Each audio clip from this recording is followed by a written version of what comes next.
Boa noite a todos. Hoje é dia 1º de junho, né, de 2020, né? Nossa última aula de topografia. Certeza todos irão estar aprovados, né? A prova será na semana que vem, na segunda, né? Que vocês já tiveram as orientações sobre ela. Então vamos à nossa aula aqui. Deixa eu me organizar aqui nos meus equipamentos.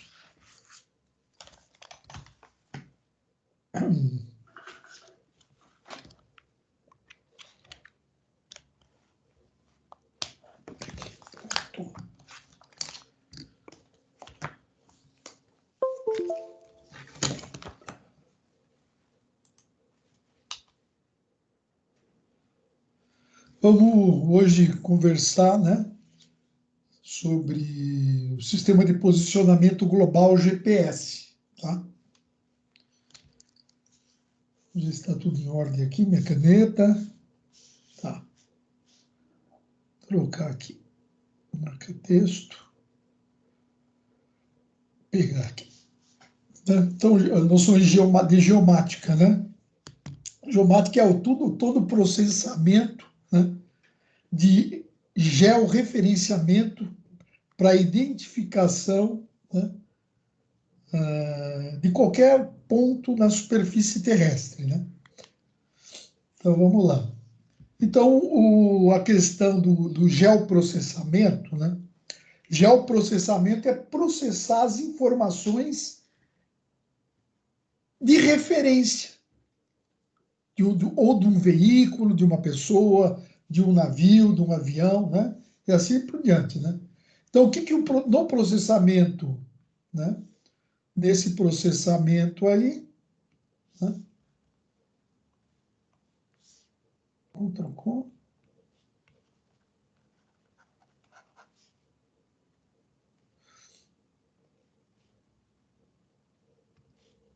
Né? Ocorre o processamento de dados, né? Processos dados, né?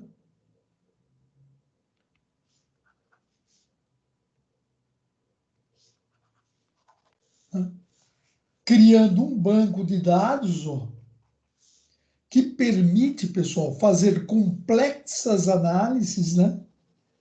Integrando dados de diversas fontes, né?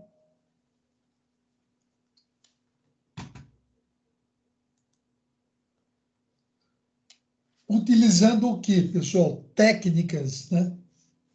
Utilizando técnicas computacionais e matemáticas, né?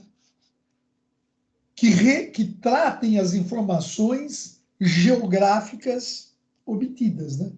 Então, ele faz um processamento das informações para identificar onde está a localização, né? Então, vamos lá. Então, no plano, o geoprocessamento, né? Quais são as funções dele aqui, ó?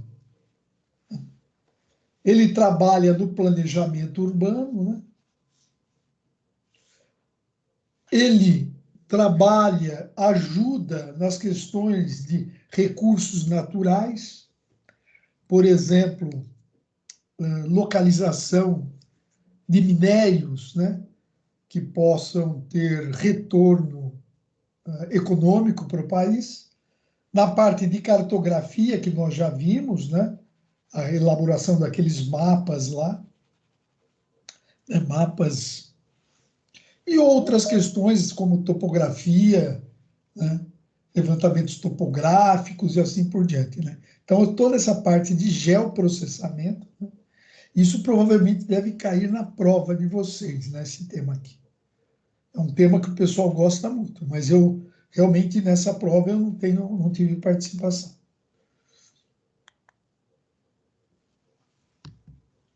Então, na topografia, olha, na topografia, né,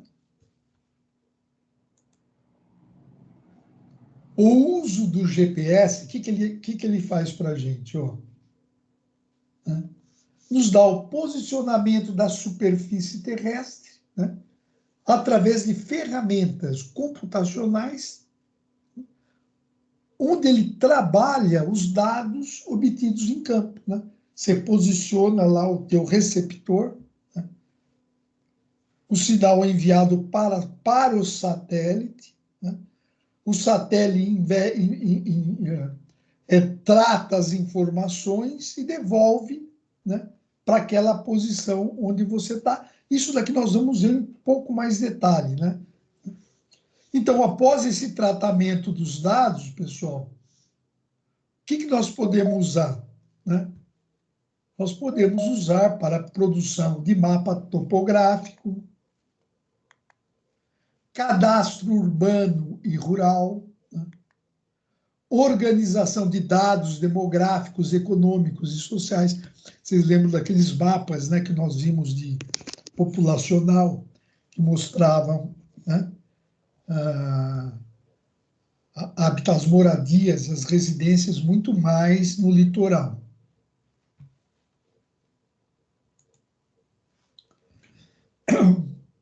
Inclusive, logo mais, né, pelas informações por satélite, Campinas, São Paulo e Rio de Janeiro vai estar ligado numa mega metrópole urbana, né?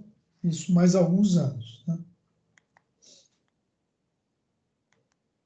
E na parte de zoneamento também, zoneamento municipal, né? Temos também a questão de análise ambiental, entre outros aí, né? Outras condições de o pessoal. Ah, como é que vocês leram as notícias, né? Mas só eu sei que vocês sabem, mas só vou cruzar as informações. Vocês viram, está desmatando a Amazônia. As imagens do satélite é o geoprocessamento das imagens, né?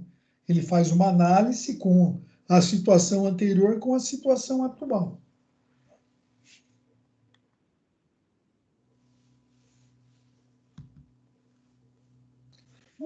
Então, nós podemos dizer, né, que o sistema GPS fornece a localização, né, em tempo real, em qualquer lugar do mundo, instantaneamente. Através, aqui pessoal, através de, no mínimo, engenheiro, 4 satélites. Muitos já sabem, mas quem já sabe, revisa. E quem está vendo agora, né?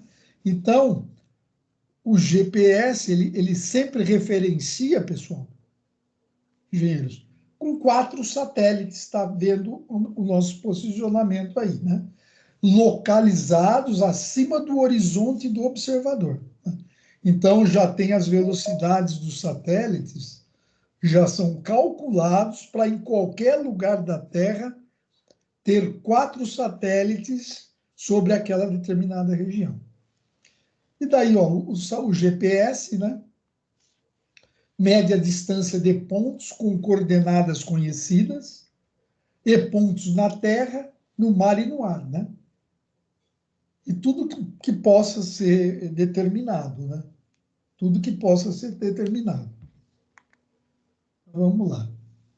Então, o GPS, ele se divide em 3 segmentos.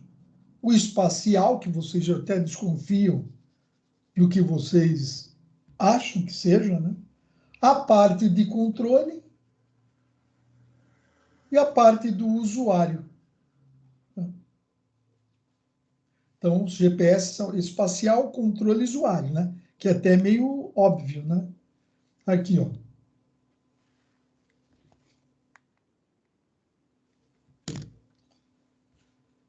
Ó, o segmento espacial, né? Satélite.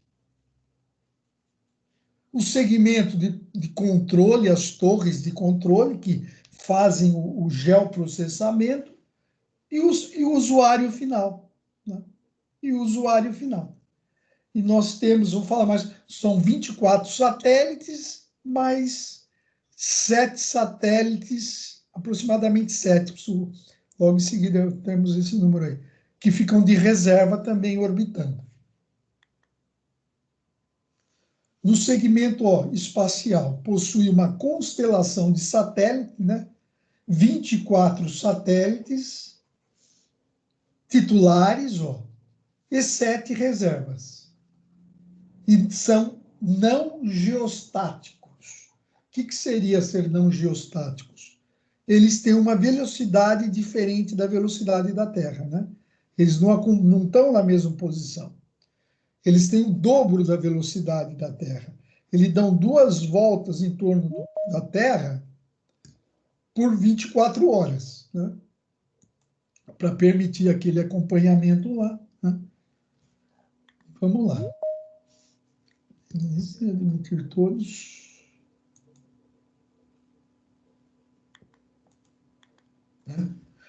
A órbita dele é de 20.200 quilômetros, né, de altitude, em 6 planos orbitais, né? Em 6 planos orbitais, com inclinação de 55 graus em relação ao Equador, né? Com relação ao Equador. E com 12 horas de revolução periódica, né? Ou seja, a cada 24 horas, cada satélite dá 2 voltas ao redor da Terra. Então, qual que é a função do segmento espacial? É gerar e transmitir os sinais GPS, que são o quê? Códigos, portadoras e mensagens de navegação, né? Eles só fazem, né, a transmissão desses sinais, que são ricos em conteúdo e informações, chamado de sinais portadores, né? E o segmento controle, pessoal, aquela, né, vimos espacial, agora no controle, é responsável pela operação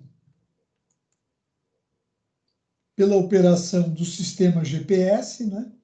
Tem como principal função monitorar, né? Ele faz o monitoramento, corrigir, modificar parâmetros orbitais, né? Além de manter atualizadas as mensagens de navegação transmitidas pelo satélite, né? São as torres, né? São as estações, né? E eles rastreiam continuamente todos os satélites visíveis pelas antenas, né? Então, eles estão espalhados, né, pela superfície terrestre, né? No Atlântico Sul, na ilha de Ascension, no Colorado, nos Estados Unidos, que é a estação Master lá, Diego Garcia, né, que fica no Oceano Índico, Cavalien, que fica no Oceano Cavajalien, né, Cavalien, que fica no Oceano Pacífico, e o Cabo Kennedy, que fica na Flórida e tem também no Havaí, nos Estados Unidos. Então, esses são os segmentos que controlam, né, a órbita, os parâmetros, corrigem rota, né, dos 24 satélites, mais os 7 reservas, né? E aí chegamos nós, né? Nós em potencial. Representa toda a comunidade usuária, né, que utiliza aparelhos que determinam a posição, velocidade ou tempo, e englobam os receptores, né, algoritmos, programas, metodologias e técnicas de levantamento. Então, pode ser o celular, pode ser também o teodolito estação central, né? Estação total, né? que trabalham, tudo que trabalha com a informação de um avião, um navio, né? um veículo, né? Viajando, né? Então, vamos aqui ver o seguinte aqui.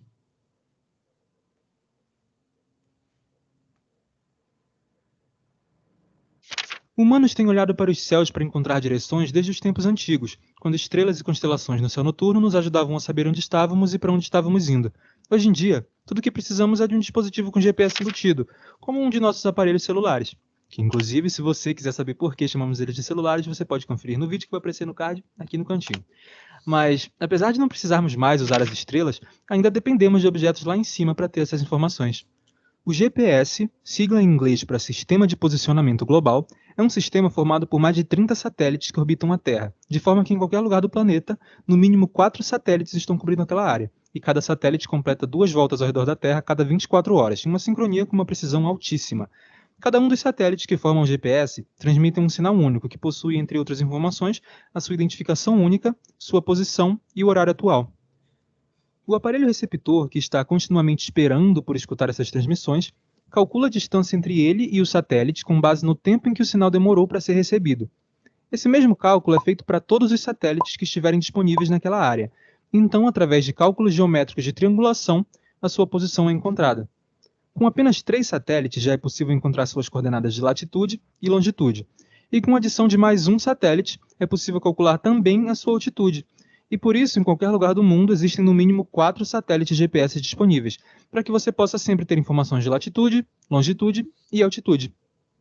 Eu acho importante deixar claro que o GPS não é o único sistema de posicionamento que existe. O GPS é uma exclusividade do governo americano. Foi criado para uso militar e liberado para uso civil nos anos 80. Mas ele possui limitações estratégicas quanto ao uso não autorizado. Se um receptor de GPS estiver muito rápido ou muito alto, o sistema para de funcionar como uma medida de segurança, para que ele não seja usado para guiar mísseis, por exemplo. Outros países possuem sistemas equivalentes. A Rússia possui o GLONASS e a China possui o Beidou. O GPS é o mais popular por ter sido introduzido primeiro e ter tido uso civil liberado primeiro. Mas hoje em dia, a maioria dos celulares de marcas grandes já trazem suporte para GPS e GLONASS. E se for um celular chinês, além do GPS e do GLONASS, você pode usar o Beidou. Independente de qual dos sistemas está sendo usado, ter como saber sua localização exata em qualquer lugar é um avanço enorme para a humanidade.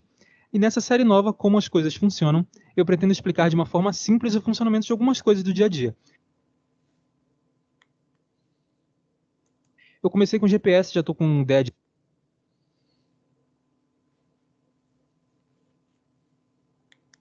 vários outros vídeos na cabeça, e se você tiver alguma sugestão de algo que você... Então é isso daí o vídeo. Deu para entender, pessoal? Né? Vamos conversar mais sobre isso, né? Então, sempre lembrando que são 4, né? 3 te dão a posição e o outro satélite te dá Humanos te dá a altitude, né? Então, aqui podemos ver nessa foto, né? Aqui, ó, os satélites, né? Te dando a posição e a altitude. É um trabalho de triangulação matemática, né? Calculando as distâncias, os tempos, né? Que, em função dos tempos que demoram para voltar o sinal. Então, são cálculos complexos matemáticos de triangulação. Tá? Então, vamos lá. Aí eu trouxe, muita gente já conhece esse site aqui, né? Desculpa. Mas para a gente entender, né, como ele funciona aqui. Né? Eu não sei se esse site aqui, eu acho que já muitos já viram, né? Que é o de posição de aviação aérea, uma posição real, né? Via satélite dos aviões que estão voando nesse exato instante no mundo. Ó, você vê, ó, os Estados Unidos, quantos dá para ver aí, né? Tá dando para ver aí, pessoal? A Kimi, tá dando para ver aí? Sim, professor, dá para ver. Ah, tá. Olha aqui, Dá ó. para ver sim, professor. Isso é uma posição real, muitos já conhecem, né? Só mostrando que como o GPS trabalha, né? Aqui é os Estados Unidos, aí é todos os voos que estão acontecendo nesse exato instante, né? Inclusive, se aqui você pega aqui, ó, você encosta, você vê até o número do voo, né? Eu já acompanhei vários voos de familiares viajando, eu vim aqui, entrei, é esse voo que eles estão, né? E é online. Agora eu gosto de fazer uma comparaçãozinha. Olha o Brasil aqui. Se bem que está em pandemia, mas não é muito diferente disso, não. Olha aqui a Europa também, como tem bastante voo, né? Se bem que a Europa agora, lá está noite, está madrugada, né?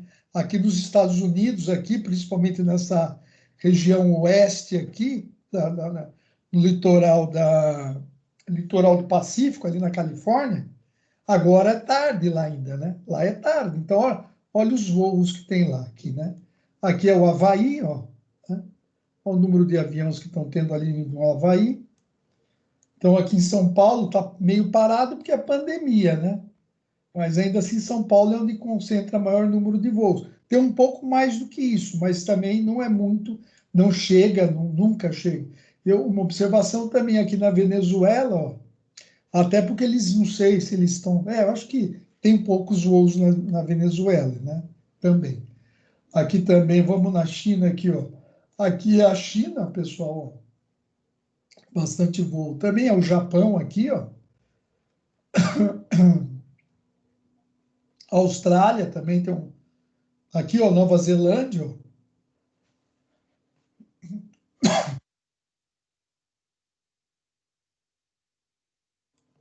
Então, essa é uma das funções do GPS, né? Que você aqui é impressionante os Estados Unidos, o número de voos, né? Porque lá vai viajar é avião, né? É uma alternativa ao ônibus, mas o avião é o mais. E tem voos para todo lugar, né? O número de voos é imenso. E tem também o site, pessoal, ó. Tem também o site de navio, né? Você entra no site de navio, você consegue saber todos os navios que estão navegando pelo mundo aí, porque todos têm esse sistema de localização, posicionamento e localização, tá? Então, vamos voltar à nossa aula.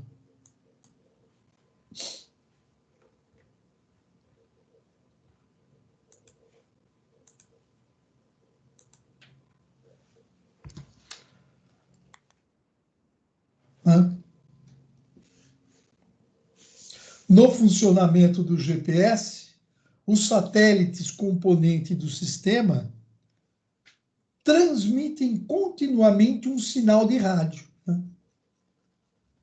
por ondas eletromagnéticas, tá? Porque as ondas eletromagnéticas elas propagam no vácuo também, né? Estão lembrados aí. Contendo informações sobre a sua posição orbital, juntamente com um referencial geodésico e um relógio atômico interno, né? Que marca o tempo, né?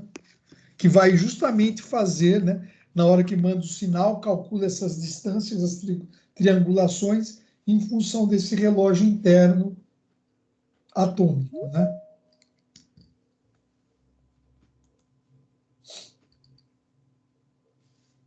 Então, na Terra está localizado um receptor, né, GPS, que recebe as informações de que, no mínimo, 4 satélites diferentes estão lá para calcular sua posição, né?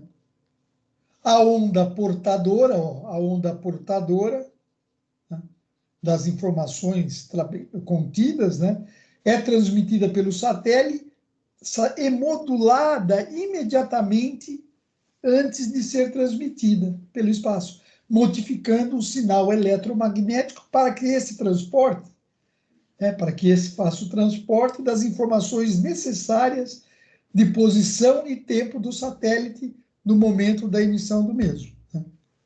Então ele controla, né, essa posição, por isso que tem aquele relógio, né, atômico, né? Que é importante ele tirar essa diferença para ter uma distância real, né? Para posicionar, né? Os satélites calculam a distância linear, ó, a partir da subtração dos tempos medidos pelo relógio interno atômico, né? E os valores de tempo registrados pelos relógios internos de cada satélite ao enviar a onda portadora. Então, existe um delay que é todo controlado, né? Uma coisa bem precisa mesmo, né? O receptor GPS permite que o usuário, em terra, mar e ar, determine suas posições tridimensionais, né? Então, a partir desses sinais, temos a nossa latitude, a nossa longitude, né? E altitude. Além também, lógico, da posição, você tem também velocidade e hora. Né? Existem diversos modelos e fabricantes de receptores no mercado, né? Receptor de sinal GPS. Desde os portáteis até o de bolso, né? De bolso, até os sofisticados computadores de bordo para aviões e navios, incluindo GPS para levantamento geodésico topográfico. Né? Aqui está um receptor para levantamento geodésico topográfico, né?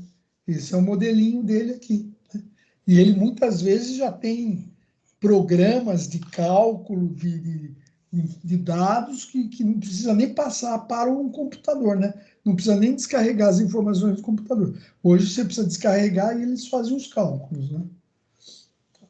Então, os receptores, né?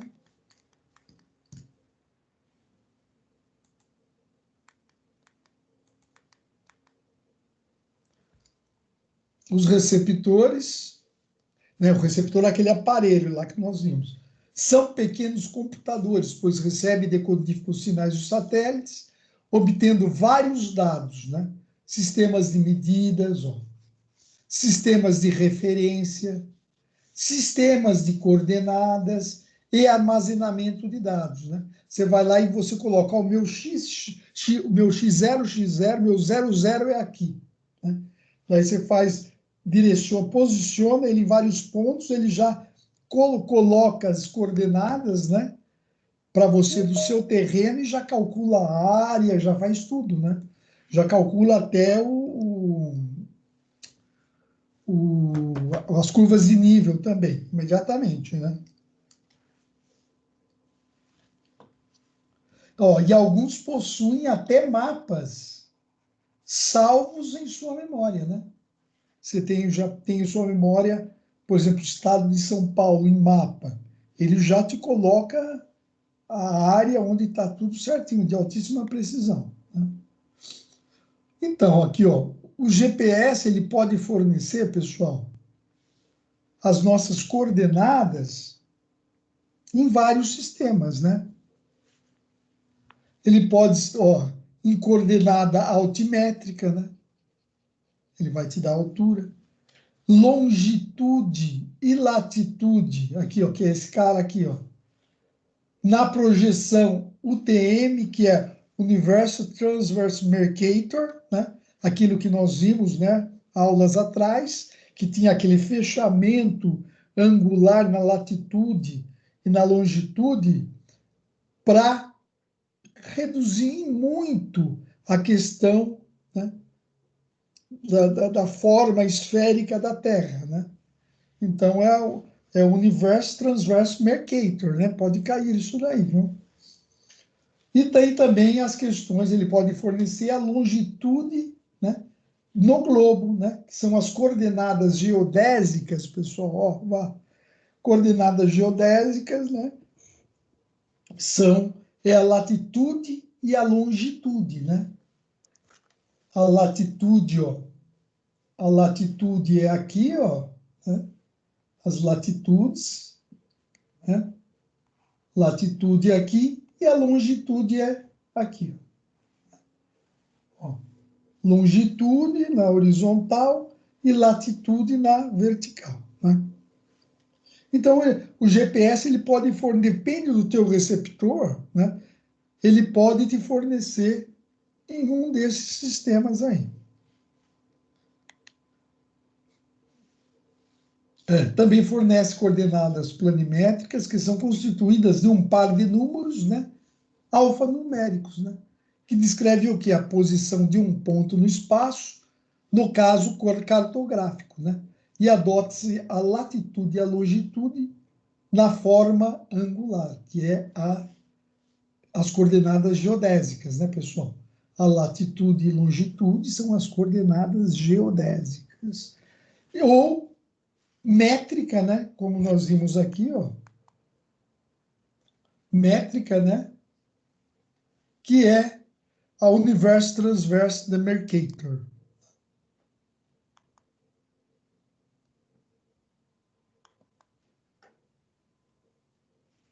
só é possível conseguir a determinação da latitude e longitude com precisão através, aí ele fala, ó, do posicionamento relativo, em especial do DGPS, né?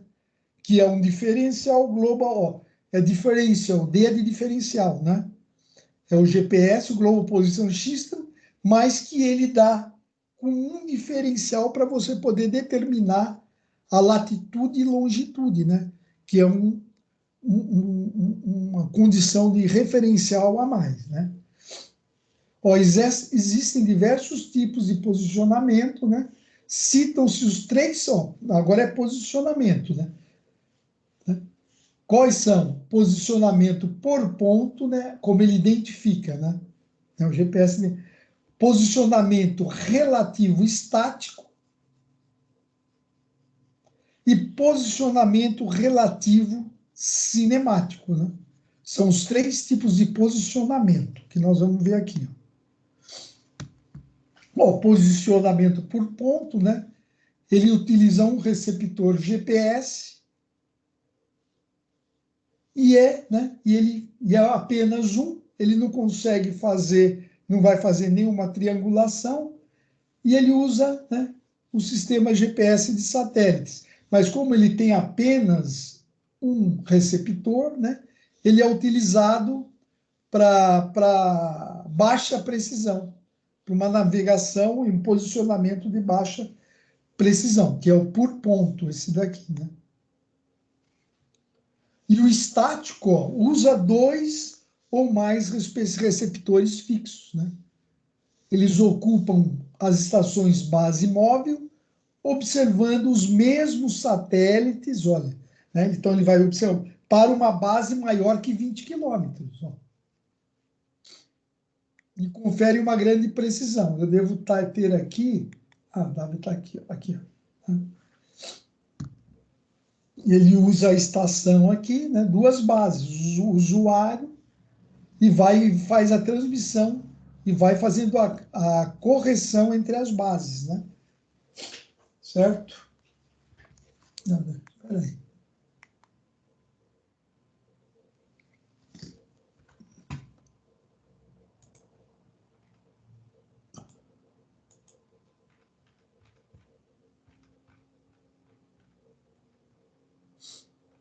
Tá.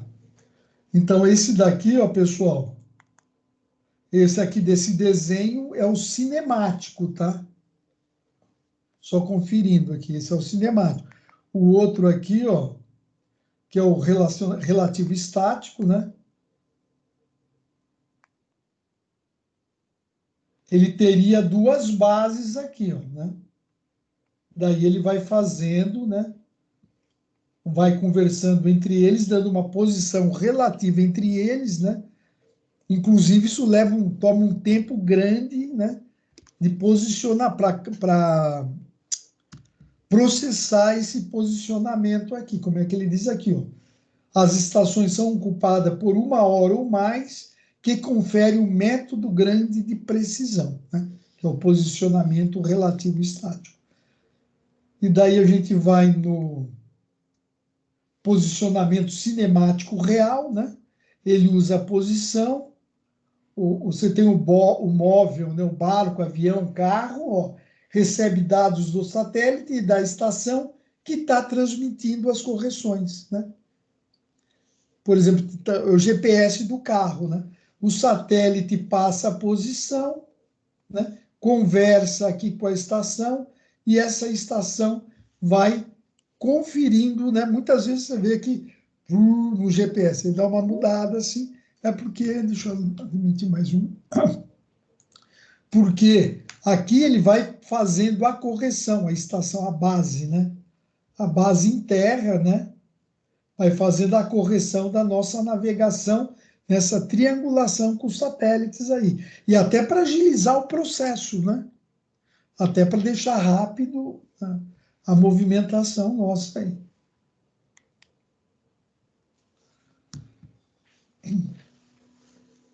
Então, agora vamos ver quais são as técnicas de observação de códigos enviados e recebidos, né? Quais são essas técnicas de observação, né? Que lá era de posicionamento, né? Nós vimos os posicionamentos. Então, as aplicações de navegação em tempo real, os satélites e os receptores, né, são programados para gerarem sinais de códigos no mesmo instante de tempo, né? Isso você vê como o tempo, né, para vencer aquelas distâncias até os, tem que ser muito rápido e tem que estar o tempo tem que estar ajustado, né? E hoje, ó, mesmo que é o GPST, né? Que é o diferencial globo position, não, o GPST é uma escala sincronizada, né, de tempo, né? O Global Position de tempo, que ela é sincronizada com a UTC, né? O que é o UTC? É o tempo universal coordenado, né? Que é justamente que está ajustado pelo relógio interno do satélite, aquele relógio digital. Então, ele é tudo ajustado e foi zerado para os satélites, ó, né? O tempo universal coordenado, né? Em 6 de janeiro de 1980. Né? Eles sincronizaram com o UTC. Porque antes o tempo, pessoal, daquele tempo de Greenwich, não sei o quê, acho que vocês lembram, né? Mas é muito tempo, né? Ele era com base em estrelas, né? Posição planetária, né? Hoje o UTC é com base em relógio atômico, né? Em relógio atômico, né? A parte de questões atômicas, né? Que mede o tempo através dele, né? E aqui, ó, nós estamos na parte vendo a distância, né? Como a distância dos satélites é maior que 2.000 quilômetros, né?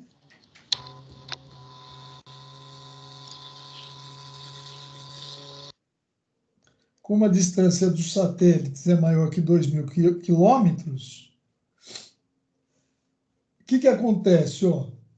O sinal emitido chega com atraso ao receptor, que correlaciona o código recebido com a réplica do código gerado pelo oscilador e determina um atraso, né? Então, a posição do satélite é calculada baseada nos dados orbitais transmitidos e das distâncias do satélite ao receptor, conforme essa fórmula aqui, ó. Distância entre o receptor e satélite, ó. E ela é calculada dessa fórmula aqui para, né? E aqui é o erro do relógio receptor.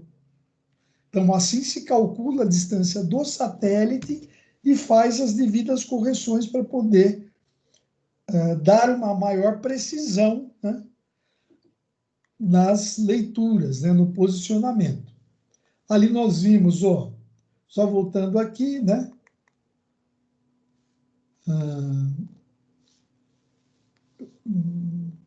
Tá. E agora vamos ver, ó, o que ele chama técnica da observação das fases portadoras, né? São técnicas capazes de contar a quantidade de ondas, né? Aí você vê, por meio de ondas, né? Ele vai calcular a distância por meio de ondas, né? Recebidas a partir do início da observação. Porém, não consegue medir o número inteiro de ondas completas no início da observação. Nesse caso, a distância é medida contando, né, o total de ciclos da onda portadora. A onda portadora é aquela onda que tem os sinais que foi emitido, né? Multiplicando pelo comprimento nominal da onda, e a distância entre receptor e satélite é calculada dessa maneira aqui. né? Então, você vê o comprimento de onda, e aí calcula, são várias formas de calcular essa distância e fazer uma verificação para dar a posição correta, né? Para dar, você pega, na década de 80, os GPS, eles davam uma posição de 100 metros, né? De distância na torre. Hoje tem milímetros, né? E até, pessoal, no início, quando o exército americano, porque esses satélites são do exército americano, já falei, né? Antes, eles colocavam erros, né? Para as pessoas não usarem, porque não estava aberto, né?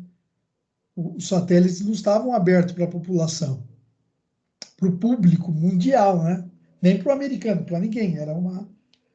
Então, eles colocavam induziam alguns erros para quem tentasse usar, não daria certo a localização, né? Então, lá na apostila de vocês sumiu essa letrinha lá, mas é um epsilon, tá?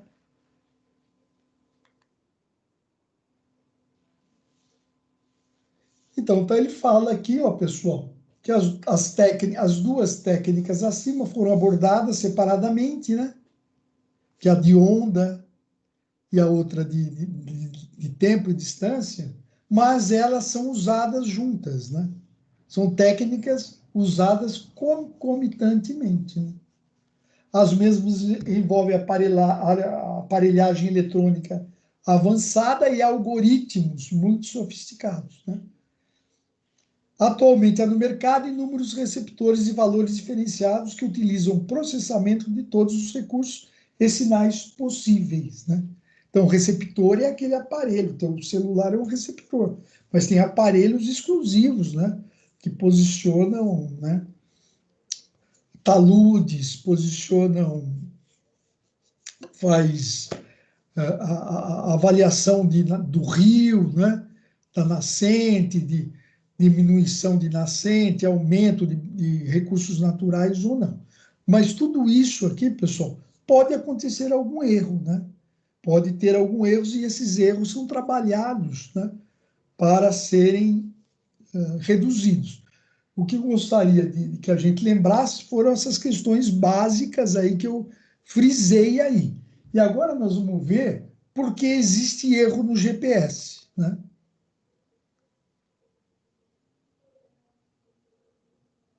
Por que existe erro no GPS? Vamos para o segundo vídeo da nossa série de 3. No primeiro vídeo, nós explicamos como funciona o GPS. Se você ainda não assistiu, eu recomendo que assista antes desse para facilitar o seu entendimento. O tema agora desse segundo vídeo é por que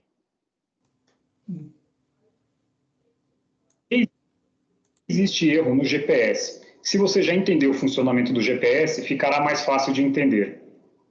Vocês estão ouvindo? Denise, está ouvindo? Ouvindo sim, professor. Ah, tá bom. O terceiro e último vídeo dessa série será sobre como corrigir o erro, aumentando a precisão do GPS. Esse tipo de correção é fundamental para operações onde são necessários GPS com menos de 4 centímetros de precisão, como nos sistemas de piloto automático dos tratores usados na agricultura, por exemplo. Então vamos lá. Por que existe erro no GPS? No vídeo anterior, nós vimos que existem diversas constelações de satélite em órbita ao redor da Terra. GPS é o nome da constelação americana, mas também existem as constelações GLONASS, Galileu, entre outras. Para simplificar e usar um linguagem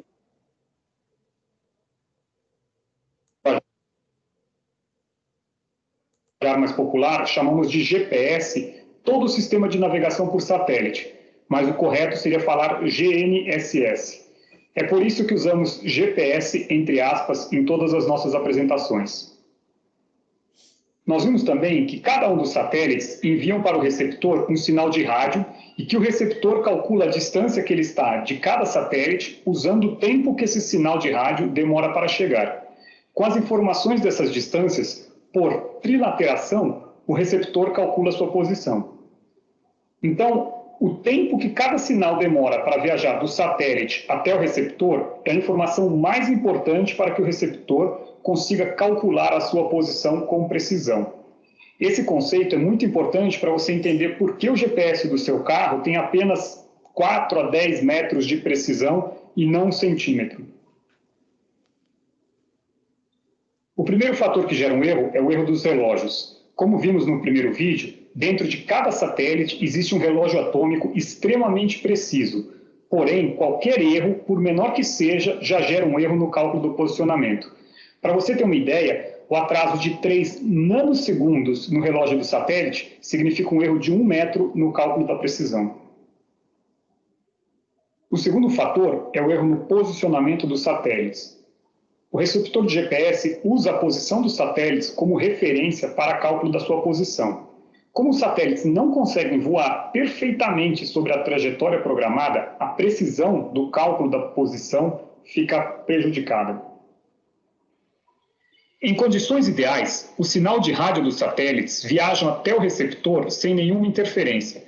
Porém, no mundo real, a atmosfera possui diversas camadas que variam de acordo com a sua altitude. Cada uma dessas camadas possui nomes complicados, como troposfera, ionosfera, mas isso não vem ao caso no momento. O que interessa saber é que o sinal sofre desvios ao passar por essas camadas, alterando o seu tempo de viagem, que é a informação importante para o cálculo do posicionamento. Os receptores de GPS mais comuns, como os dos nossos carros e celulares, operam apenas com uma banda de frequência chamada L1. E os receptores mais profissionais, consequentemente mais caros, operam também com outras bandas, como por exemplo a banda L2, que minimiza consideravelmente esses erros causados pela propagação. Mesmo assim, não elimina completamente o erro. E outro fator importante que acontece devido a problemas com a propagação é a famosa cintilação, que atrapalha muito o dia a dia, principalmente dos agricultores que trabalham na parte da noite. Mas nós vamos falar mais sobre cintilação em um próximo vídeo. O quarto fator que gera o erro no GPS é o multicaminho. O multicaminho é bem simples. O sinal de rádio que sai dos satélites pode rebater em alguns obstáculos antes de chegar ao receptor, deixando o receptor confuso, pois ele vai receber o mesmo sinal diversas vezes, mas com diferentes atrasos. Apesar de ser mais frequente nos grandes centros urbanos, onde o sinal rebate nos prédios, o multicaminho também ocorre no campo, pois o sinal pode rebater em montanhas, rochas, árvores e etc.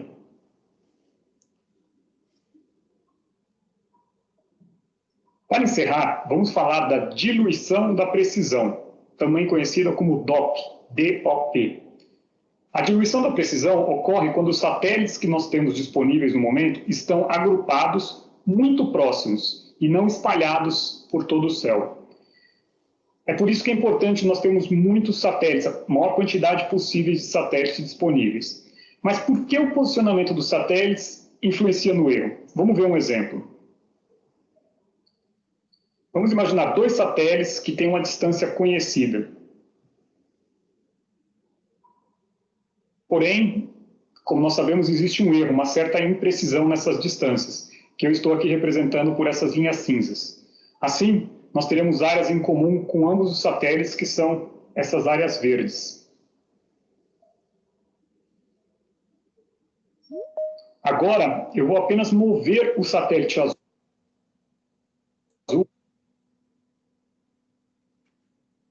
para outra posição, mais próxima do satélite vermelho. Ao fazer isso, note que a área verde aumentou, ou seja, apenas mudando o satélite de posição, o erro aumentou. Em muitos receptores, você consegue visualizar o DOP. Quanto menor esse valor, melhor.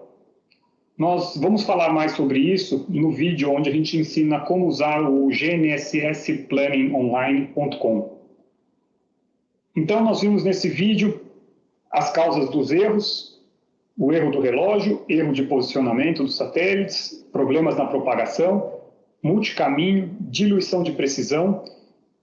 Falamos muito rapidamente sobre cintilação, vamos nos aprofundar mais sobre esse assunto num próximo vídeo. Esse foi o segundo vídeo da série. No próximo vídeo, vamos falar sobre as opções disponíveis para corrigir o erro e tornar o sistema de posicionamento mais preciso. Até a próxima!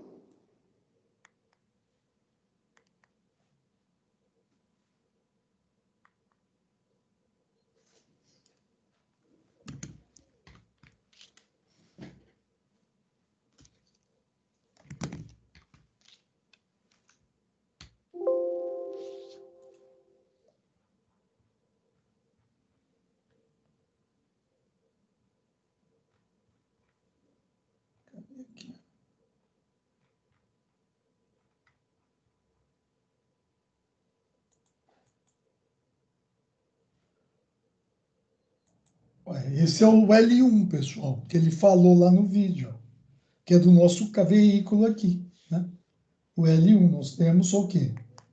É um posicionamento por pontos, né? Então, nós temos só, lógico, um receptor que só somos nós, né? E esse é o nosso posicionamento por pontos aí, pessoal. Bom, pessoal,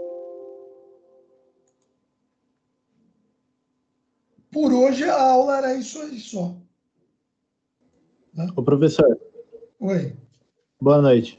boa noite. Essa fórmula que o senhor mostrou para a gente, ela é como se fosse um ajuste de tempo entre o sinal do satélite e o receptor que a gente tem? Não, É como se ele filtrando o erro?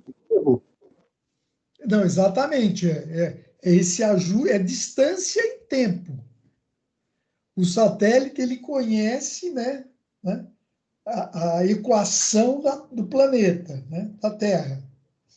Daí ele fica fazendo uma triangulação entre os 4 satélites para te dar seu posicionamento. São algoritmos, né? Essa é a distância, aquele erro que ele esse, né, é a correção desse erro aí. Uhum. O importante é conhecer, né? Essa parte básica, porque na parte desses algoritmos aí, né? É conhecer que sempre tem 4 satélites, né? E é uma triangulação entre os 4, 3 dão o posicionamento e o quarto satélite que dá altitude, né? E aqui também, ó, pessoal, e eles podem dar, vou voltar aqui, ó, esses sistemas aqui, ó, a coordenada altimétrica, né? O Universal Transverse Demarcator, né? Que é uma posição métrica, né? Que é um posicionamento mesmo. E a parte também que ele pode dar, que são as coordenadas geodésicas, né? Que são os paralelos, né? A latitude e a longitude, né? A latitude e a longitude.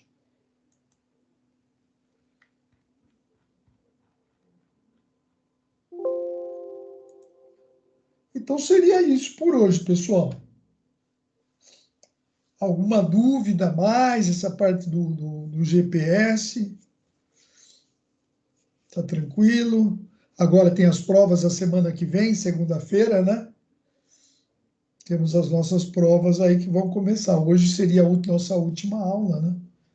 Eu quero falar para vocês que eu postei, sabe aquela... a unidade, tem aquelas questões que eu passo para vocês e que tem no livro também. Eu postei todas as resoluções de todas as unidades, tá? Tá tudo postado, tá? Por exemplo, na unidade 1, você vai na unidade 1, S3, pós-aula, tá lá a resolução dos exercícios. Na 2, unidade 2, S3, pós-aula, tá lá também. 3 e a 4, tá tudo resolvido, tá tudo em ordem para vocês fazerem uma boa prova aí, tá? E tem a questão de laboratório, né, pessoal? Que estão vendo aí, provavelmente o nosso laboratório nós iremos fazer quando voltar às aulas na faculdade. Né? Não sei se vai ser em julho, né? Não sei quando vai, mas vai ter que ter essas aulas sim. Né? Não tem uma definição, porque saiu definição para onda 1, onda 2. A parte de topografia é onda 3, mas não tem essa definição ainda. Né? Então, estamos aguardando essa definição. A única definição, deixa eu pegar, já abri para vocês aqui, ó, né?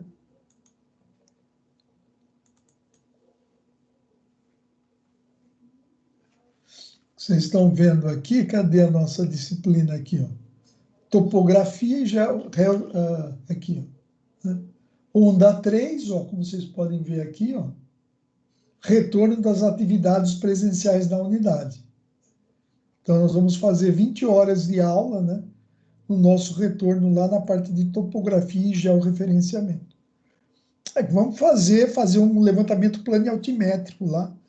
Tem 7 ou 8 teodolitos, né? A gente divide em turmas e fazemos lá o nosso planialtimétrico, né? Uma poligonal fechada, né? Fazemos uma poligonal fechada de uma área lá, interna, ou do estacionamento fora ali, ou do estacionamento do shopping lá. Aí depois a gente decide. Ok, pessoal? Beleza? Ok, professor. Beleza, Ok, então, professor. Então, eu vou encerrando a gravação aqui. Continua aqui, pessoal. Beleza, professor. Valeu. Valeu, professor. Boa noite. Falou.